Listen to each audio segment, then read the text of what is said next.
నా ప్రియ దేవుని బిడ్డ, ఇక్కడ వాక్యం సెలవిస్తుంది, అరణ్యమును ఎండిన భూమి. ఎండిన భూమి ఎందుకు పనికిరాదు?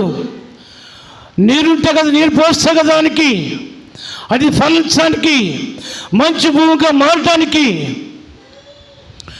దేవుని దగ్గరికి వస్తే కదా నీ బ్రతుకు మారడానికి, నీ హృదయం తడపడాలంటే నీటితోటి వాక్యం అనే నీరు నీ హృదయంలో ప్రవహించాలంటే దేవుని సన్నిధికి రావాలి, దేవుని యొద్ద ఆయన అడగాలి, ప్రార్థించాలి.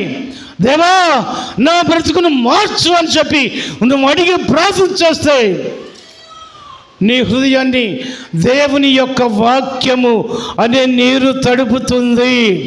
అప్పుడు నీ హృదయంలో ఉన్న చెడు తలంపులు, చెడు అలవాట్లు, చెడు హృదయం అంతా కూడా తీసివేసి నీలో ఉన్న ఆ చెడు చెట్లన్నిటిని కొట్టివేసి పరిమళ సువాసనిచ్చే మంచి కస్తూరి వనాన్ని నీ హృదయములో